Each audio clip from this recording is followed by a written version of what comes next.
Hello and welcome to today's BIC webinar. This is Mark Herzog from BIC Alliance and BIC Magazine. We appreciate you taking the time to join us today. I'd like to thank CAP Project Services for sponsoring and presenting this important webinar on using your turnaround planning group to facilitate scope development. First, one quick moment for a few housekeeping items. Notice at the bottom of the presentation window is a console of widgets you can use anytime during the presentation. The first, which looks like a folder, has a few resources you can download, including the slide deck as a PDF and links to CAP's website and bicmagazine.com. Also, notice the red Q&A icon. Click this to text in questions to the speaker anytime during the presentation. The yellow icon with the question mark is a help guide with some frequently asked questions should you have any technical issues during the webinar. The green widget will help you connect with your social media to share the webinar with colleagues.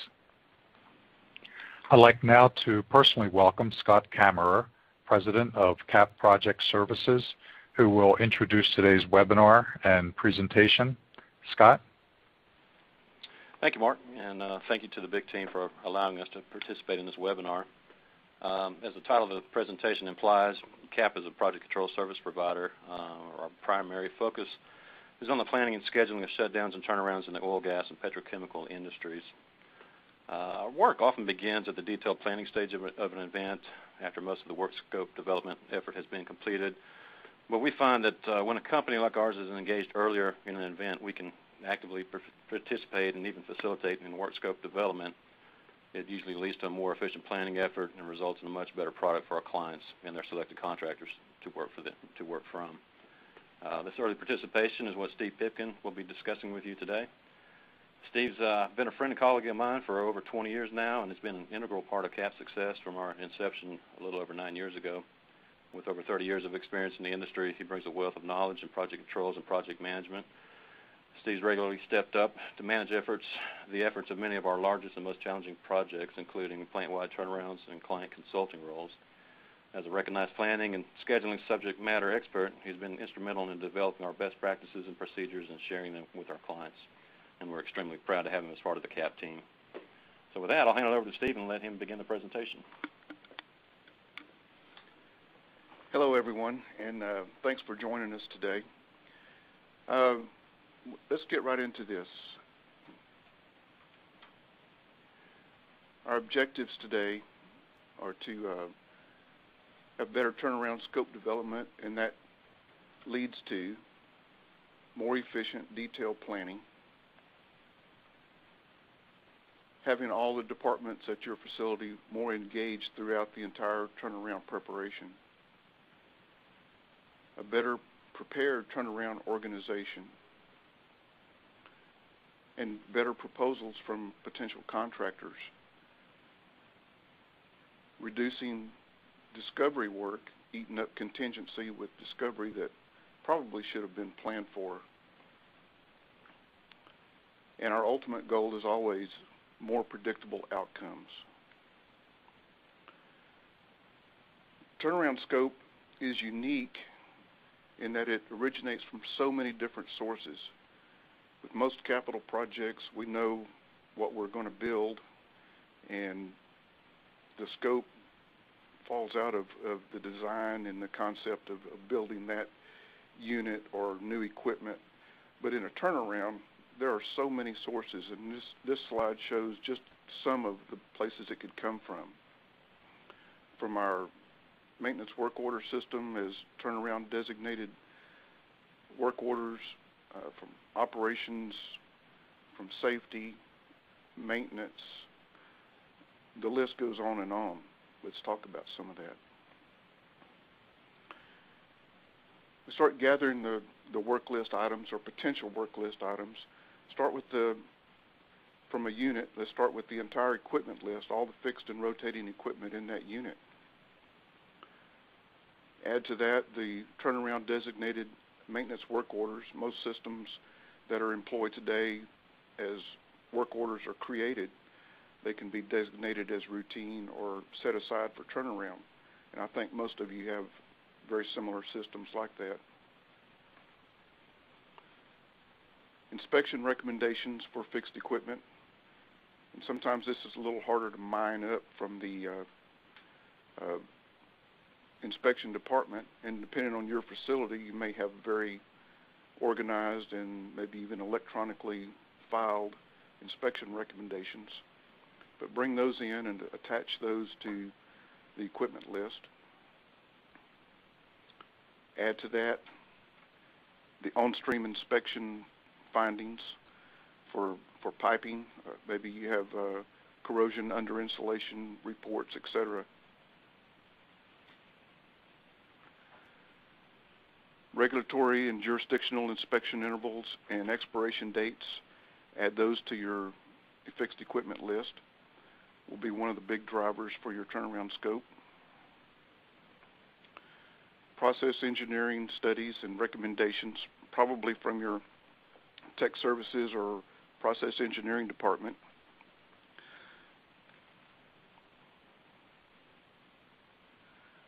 Safety action items or PSM items that need to be included. Environmental monitoring data and recommendations for environmental compliance. Rotating equipment recommendations and rotating equipment work orders, as well as recommendations from the manufacturers. Your electrical PM requirements and work orders, and same with instruments. And generally your manufacturer and designer recommendations, especially in a plant that's using a licensed process. Need to keep up with what has been recommended from those designers, and changes may or may not need to be included in the turnaround.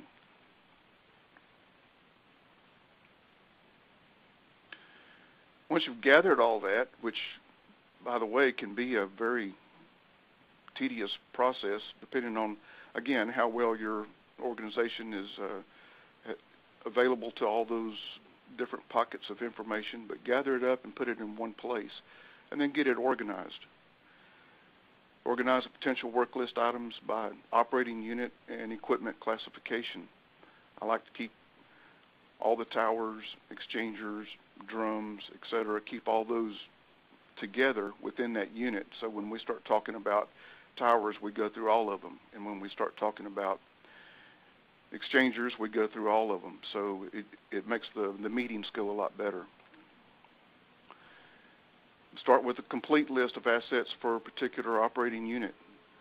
So let's put everything on the table before we start selecting scope. It's one good way to make sure we don't miss anything, and it also leaves us a trail of what was excluded, and we can include the reasons it was excluded. Attach all the pending turnaround work orders to each asset, along with all the inspection due dates, and if possible, the best thing we can do is put past inspection reports and attach those along with the other information to each of the assets. And you continue through all of the information you've gathered, your safety, environmental, designer recommendations, capital work, process engineering, modifications, all those things.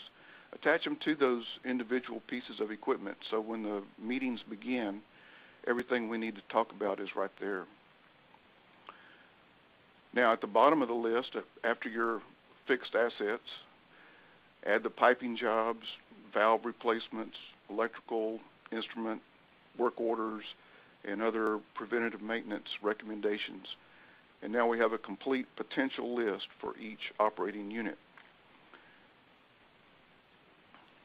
We use a database system that allows us to attach all this easily, and so once the meetings start, we can pull it up and review it together as a scope development team. Now that all the information's gathered, we want to start planning our meetings. And first, let's determine who needs to be there. And it may seem very obvious. Maintenance people, your maintenance superintendents, or people familiar with that unit especially, and you may be organized into areas and then units, and that's even better. operations superintendents and lead operators from those areas are always a very, very valuable asset to have in these meetings. Inspections, engineering or tech services, safety, even environmental, and they may or may not be the same person. Obviously, your turnaround planning team. And I like to include steering team members. And you don't necessarily have to have your entire steering team there for every meeting, but it's a good idea to let them know that they are included in the invitation, and it's fantastic if they show up and help. It also helps give them a sense of some of the hurdles you're up against as you go through planning the turnaround. Then what you need to do is start thinking about how you're going to schedule these meetings. I like to set them up in a rotating weekly cycle. Now, this series of meetings may take 2 months or more to go through all the potential scope list and get your first pass on the turnaround scope. Now, this may be a single unit turnaround. It shouldn't take that long. It may be a plant-wide refinery turnaround. It may take a couple of months to go through it. And that's okay, because there are other benefits that happen along the way if you do this right. Each meeting should plan to go over just one unit. And as you finish one up, it's okay to begin another one, but try to avoid skipping around all over the plant and stay focused on one unit at a time. Meetings should not go over 90 minutes, and if they do, that's okay, but most of us have a lot of other duties to take care of, and scheduling more than 90 minutes starts to reduce your participation, and that's the last thing you want to do.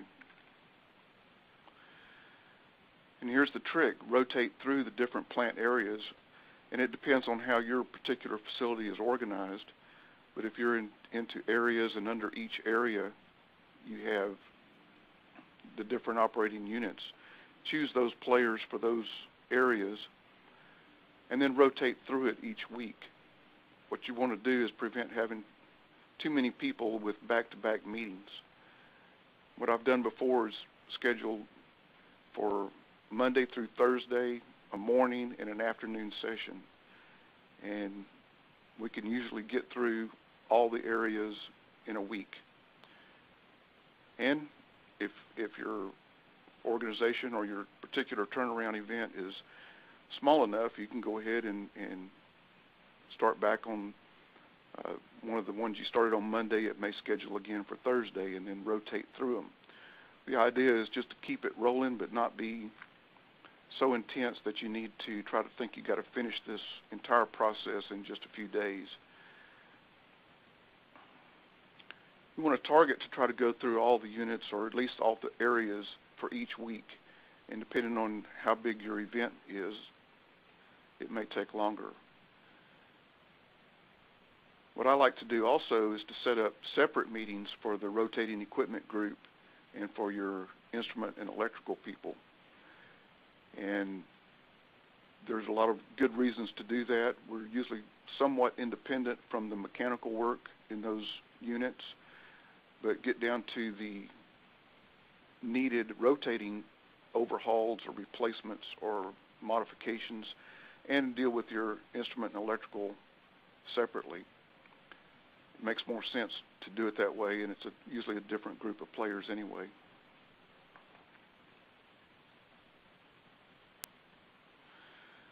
The meetings produce better participation and achieve better results when all the needed information is readily available. That's why it's so important to do all the legwork up front and gather all those inspection recommendations, work orders, and PSM items, and get all that together and organized so that once the meetings start, everything we need to know about a particular piece of equipment or a potential work scope item is readily available. Again, we use a database that lets us pull up each asset one at a time and see all the inspection history, photographs, P&IDs, pending work orders, etc. And we can get down to making decisions about whether or not a piece of equipment should be in the turnaround scope.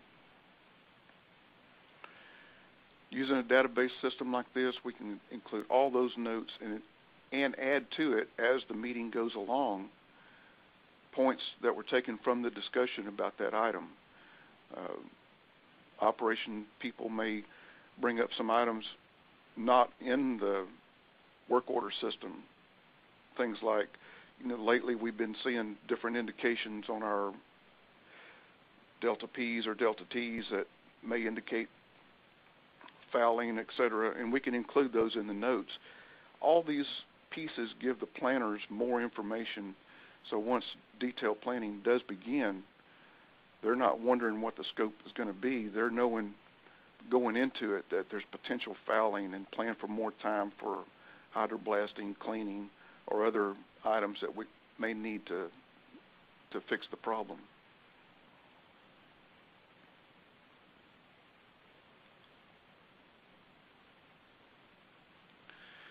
Now, if for some reason, as the turnaround scope development meetings get started, occasionally a question comes up and somebody's not at the meeting, or we need to get some more research done, we should immediately generate an action item.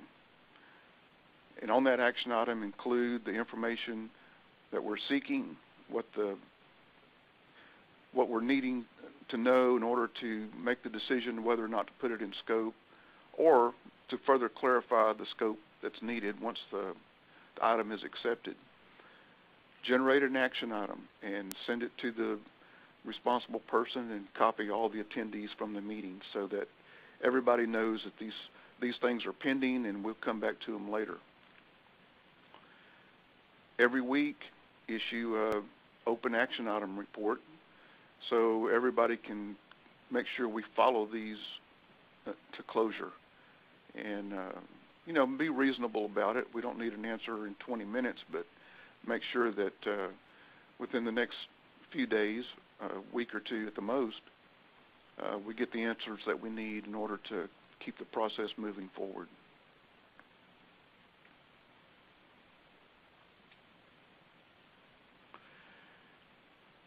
Now, as we go through and select items to be in or out of the turnaround, one thing we want to do is capture our justification for including these items in the turnaround. Try to keep the justification categories limited. Usually 8 or 10 items is more than enough to cover all the general reasons as far as a category goes. But typically those items are regulatory, they're engineering revisions, they're safety or PSM items, they're known repair, perhaps generated from a work order, a turnaround work order. Maybe it's environmental compliance, design compliance, maybe from a licensor. Operational indications, as I mentioned earlier, we may be seeing in operations, we may be seeing change in pressures or temperatures that are giving us indications that we may have problems inside. Inspection requirements or recommendations, and it may be a known bad actor. I'm sure nobody has a piece of equipment in their unit that always seems to be a troublemaker, but we can include those and start to categorize our work list under these items, and it becomes easy for us later when we need to justify the turnaround scope and ultimately the turnaround budget.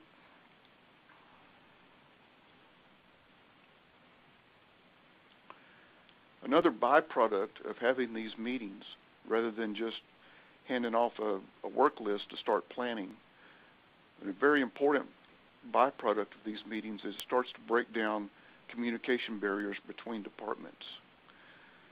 When gathering all the scope decision data from the many different departments, communication regarding the upcoming turnaround scope obviously is being initiated at that point.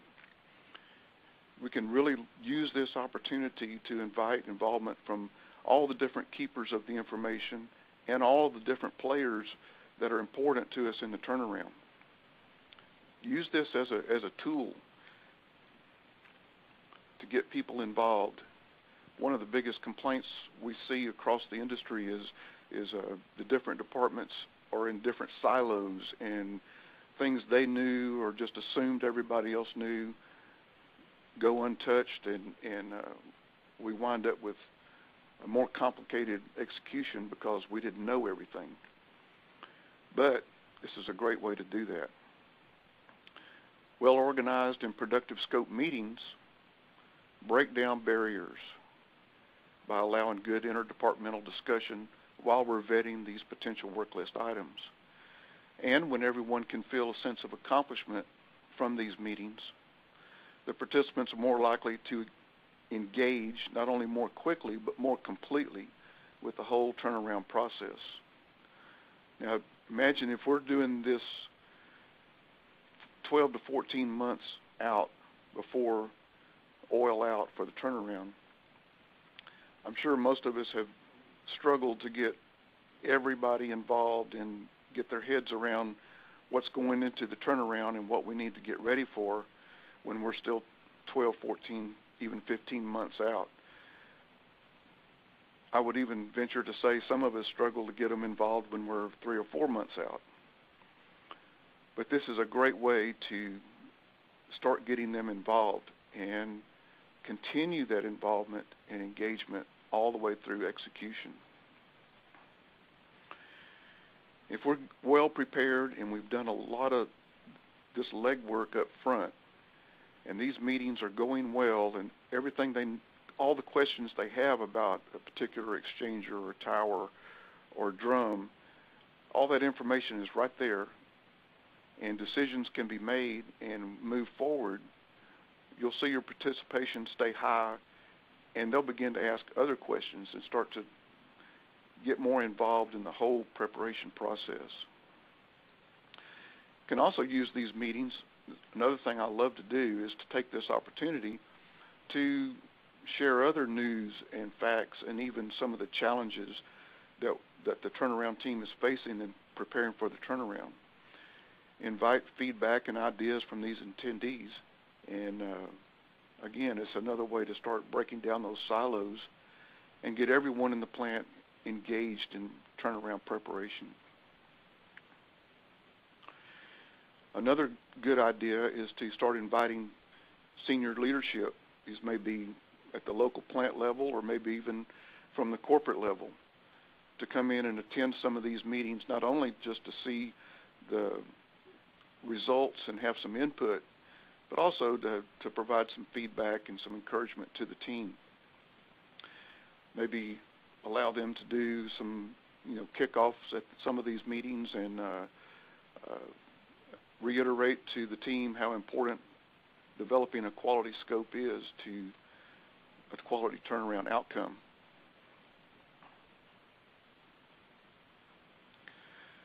And of course, something we all like to do, have lunch. Use these meetings, sometimes providing lunch or refreshments and some, not just work time at the meeting, but give some interaction time between the team members, the steering committee, senior management, planning staff, etc., to allow all the people to start having some other ideas and some other input. And yeah, it's not always going to be about the turnaround, but the discussion ultimately will come back to what we have on the screen here to get ready for the turnaround, select the right scope. And selecting the right scope for the turnaround is crucial to having a good outcome. If we cut the scope too thin, we struggle with maintaining our run cycle because of equipment failures. We put too much in there trying to get everything. We're going to spend too much money and drive the schedule too long. So it's got to be the right balance between quality scope going after the right equipment for the right reasons.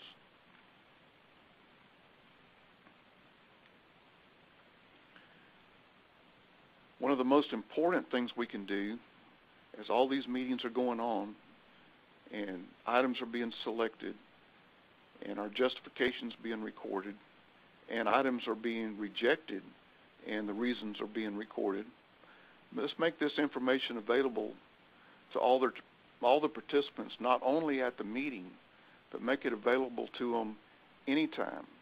And again, with a database system, it's relatively simple to give them all access so they can review at their convenience. They can review what's being included and what's being excluded.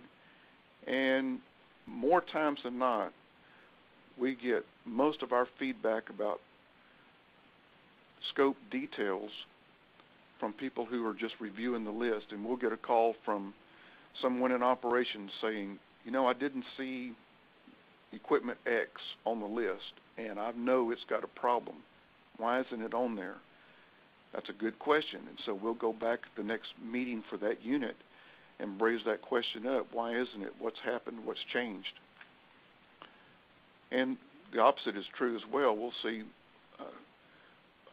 feedback from inspection saying, well, I see you've got exchangers 111 in there, but I don't see anything about the weld repairs. And again, a good catch. We don't want these things slipping through. We want to plan all the work required to get that equipment operational for the next run interval.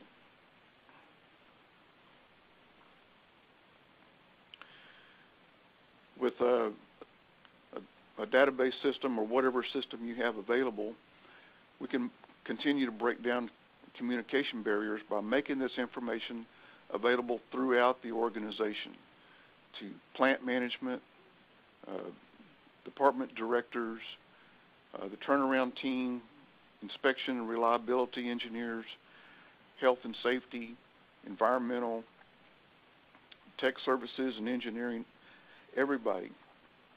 And as soon as we onboard the contractor for the event, I like to make this information available to them as well. Not only do they have a scope list that was in their bid package, but they have access to the detailed planning information. It just keeps them more prepared and more informed.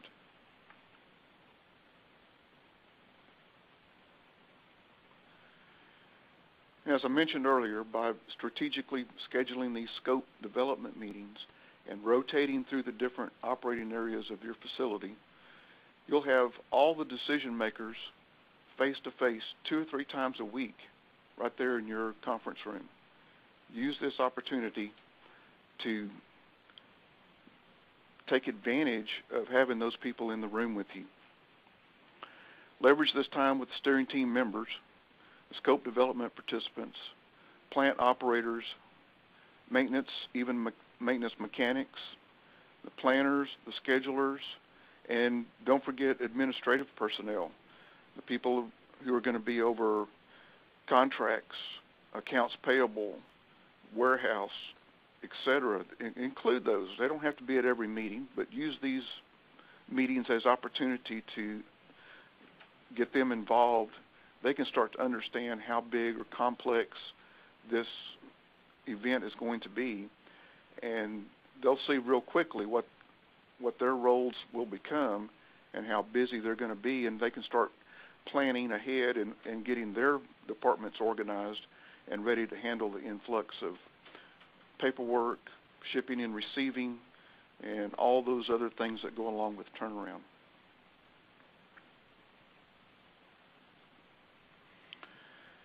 As we go through each item and it's accepted into the turnaround, we too often see on a work list just open, clean, and inspect, and that's all it says for scope. But if we're doing a good job at scope development meetings, we can press on into that work list item and start to anticipate what the work scope inside the equipment will be. Has it Should we include any repairs? Should we include additional cleaning? And do a better job of anticipating scope. And again, if good detail was gathered through of all the data being gathered was included, it's real easy to start to anticipate some of these additional work scope items, such as past repairs, operational conditions that have changed lately, recent inspection findings, anything that can help the planners put a more thorough job plan together. If historically a particular piece of equipment has needed similar repairs over and over again, chances are pretty good we'll need those repairs this time as well. What we wind up doing is spending a lot of our discovery contingency on items that maybe we should have been smart enough to plan for in the first place and included them in the baseline plan. So rather than discovery repairs, we should anticipate what those repairs would be and go ahead and plan for them. And there's some discussion that can be had there about how far to go with that. But again, use common sense and past history and known operating conditions, and we can do a lot better job of reducing discovery and having genuine, true new discovery items versus just maybe a poorly defined scope. Again, as I said, note any changes in operating conditions that might indicate internal components are damaged. And if we don't decide to go ahead and plan for replacement or repair of those internal components, the planners can at least make contact with vendors for potential replacement parts and put these people on alert that we may need those parts in short notice. We don't have to have them now, but if we open it up and find out we need them, we already have a plan in place. We know who to call, and they're on standby to deliver those needed items.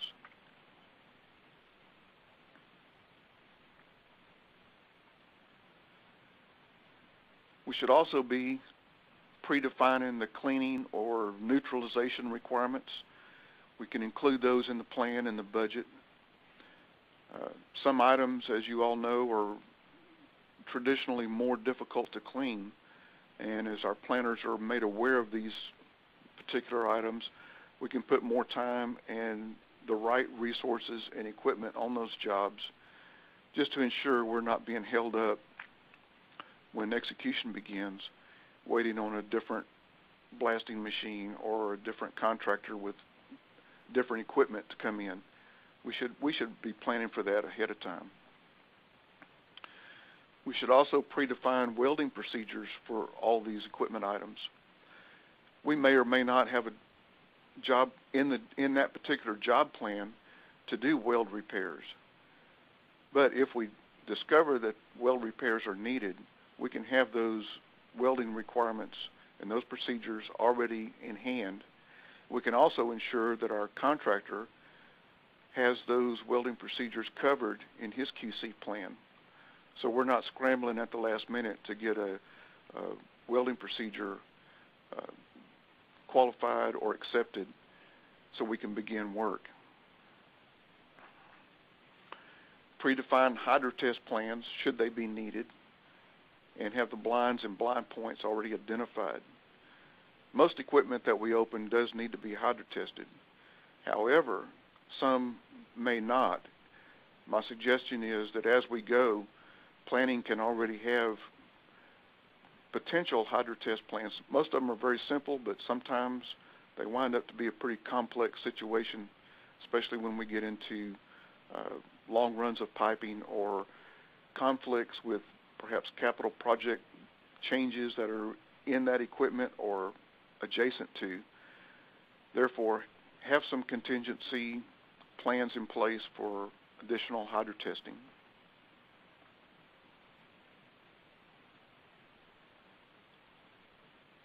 Eventually, we're going to have to defend the scope list. It'd be hard to imagine there will not be a challenge to the budget estimate. These days, I think as it would be expected that we come up with our first pass on the budget estimate for a turnaround, we're going to be challenged to reduce that scope, or at least ensure that the money we're asking for is indeed the right amount. Even if it were possible that senior management doesn't officially ask for a scope challenge, it is indeed best practice for turnaround leadership to challenge the scope before we go and ask for funding.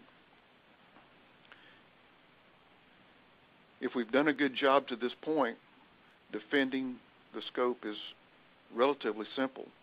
We've already gathered all the backup data. We've already classified our justification for including these items in the scope. We can resort the entire work list in every unit based on its justification category, and we can add other items along the way as we develop the scope, including maybe a scope category matrix that tells us if the whole plant needs to be down to do this work, or if it can be done with a system outage, or maybe just equipment outage. And so by adding those items to our scope list, we can easily resort the list and expose the items that can potentially be removed without violating our turnaround objectives, and identify the ones that could have the biggest impact on budget adjustment.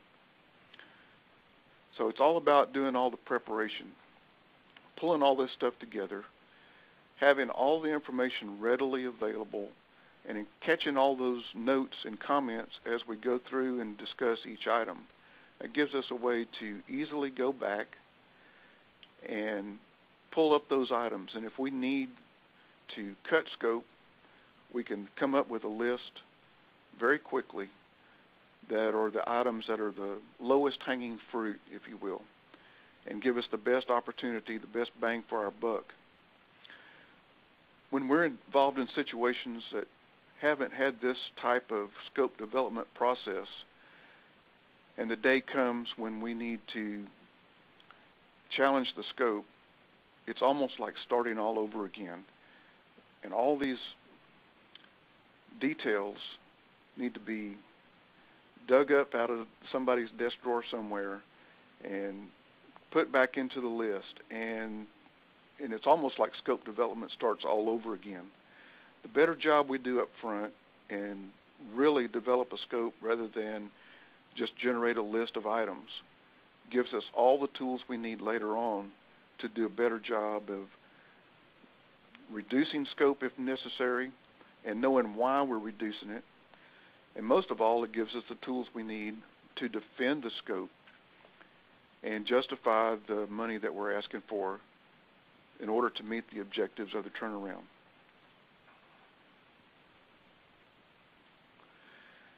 And finally, in conclusion, it does take a lot of preparation to be ready to even begin scope development for a turnaround. That's why it's important that we have the right people doing this research. It's already difficult enough for the existing organization at a plant to start getting ready for a turnaround. But to do weeks worth of research and information gathering and organizing and get ready to do scope development is probably not going to happen. So if you can engage your planning team and your planning group to start doing all that, it frees up the time from everybody else to continue their normal job duties while we can take care of gathering information, getting it organized, and driving scope development meetings. Meanwhile, these processes, these meetings, these discussions all lead to a better prepared, complete organization throughout the facility. By engaging everyone earlier, making the meetings more productive, by including all the participants, even into administration, and using these scope meetings as a platform to start feeding out other information about the turnaround. We start breaking down silos. We start engaging the whole organization into the upcoming event. What I like to do is, even after we are officially complete with scope development, is still maintain that meeting schedule, maybe reduce it down to once a week or every other week, but have those players still coming in and discuss job plans to date. Start discussing logistical issues that as we start to calculate the head count that's going to be involved in this event, we start looking at parking and badging and access gates, lunch tents, all those other things of infrastructure for the turnaround.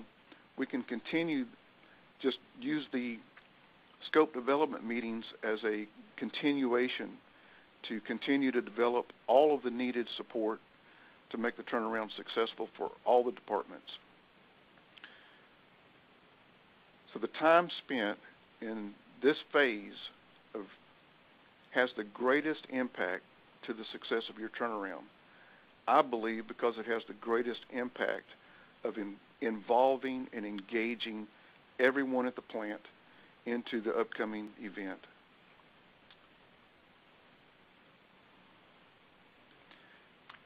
Steve, it seems like we have a little bit of time here for a few questions that have come in from our participants here. And one is, have you found that the sharing of so much information with so many participants, does that slow down the work scope development effort, or does it expedite it?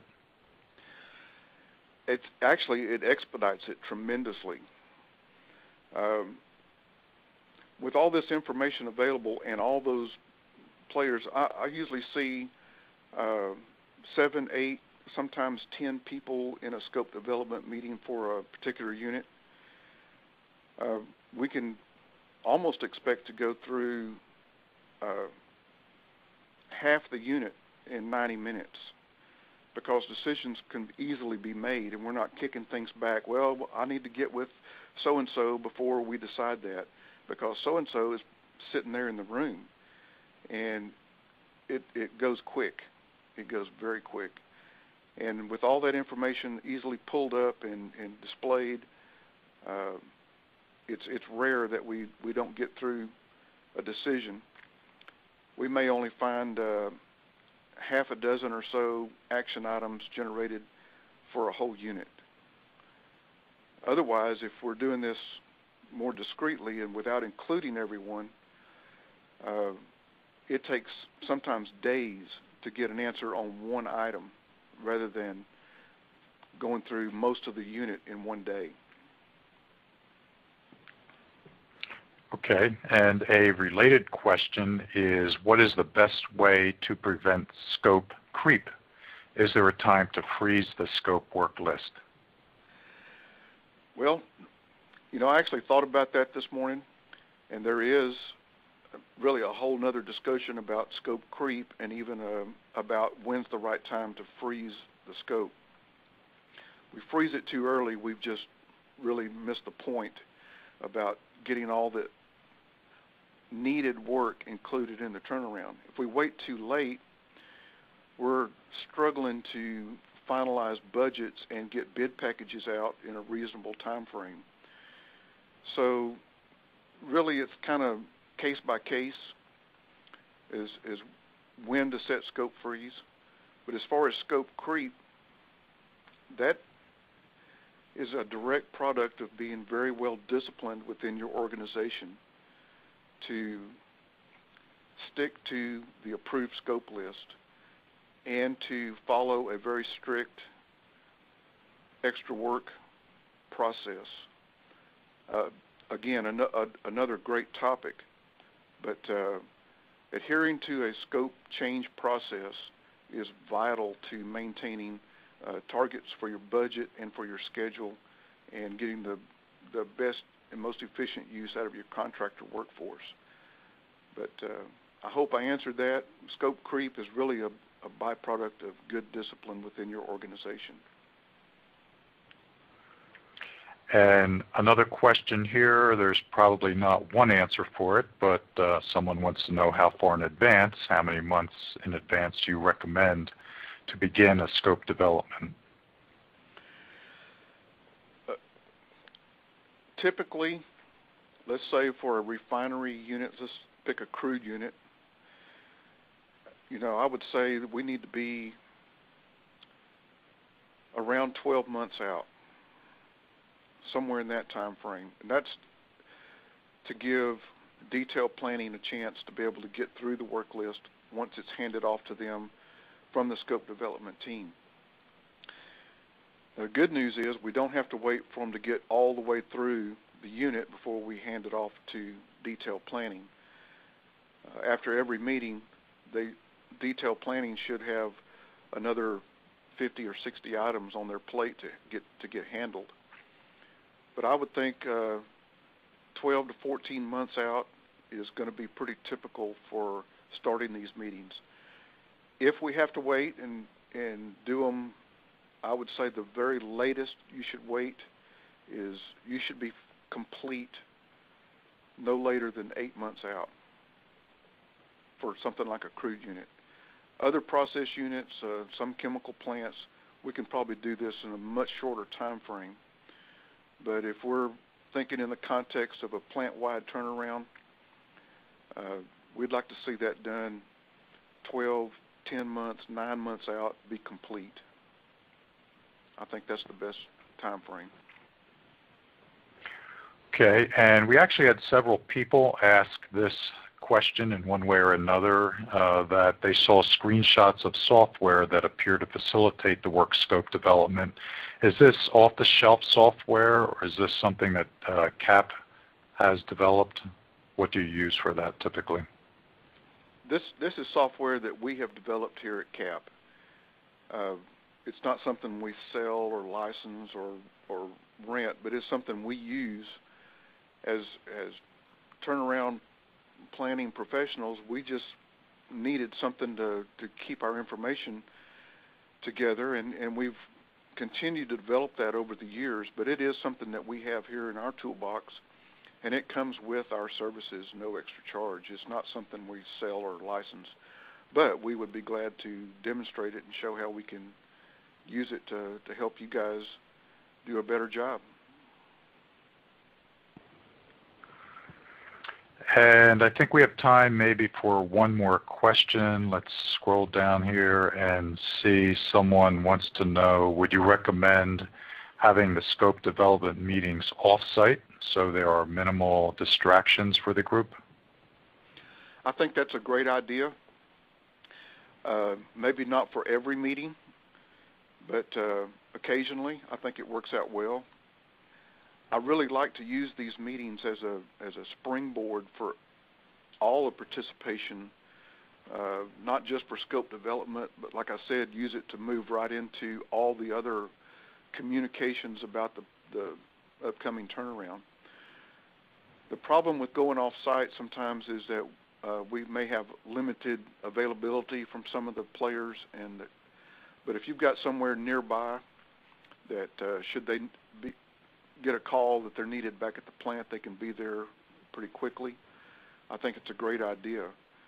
In addition to, I would not be opposed to even organizing maybe a scope development conclusion celebration type of meeting off-site somewhere, have a barbecue or lunch, and again use that as an opportunity to get senior management and all the departments. And I keep going back to administration. These guys get left out too many times, and we wind up with expecting them all of a sudden to know they're about to handle, $60 million worth of invoices, and they didn't even know it was coming. But get everybody involved. But yes, off-site works good. I wouldn't do it every time, but I would do it some of the time. Okay, there are some questions that we could not get to, and I invite our audience to email Steve. Steve, can you give them your email address, please? Sure. my email is spipkin@kap.us.com. Okay, thanks. That's also in one of the widgets there below your presentation screens. So thank you, Steve. We really appreciate your clear presentation to help our audience with turnaround scope development. And I want to remind everyone you can access the recorded version of this webinar as of tomorrow morning. You will receive an automated email with that link, and we invite you to share it with your whole team. Thanks again to CAP Project Services for sponsoring and presenting such a useful webinar, and we wish you all a great day.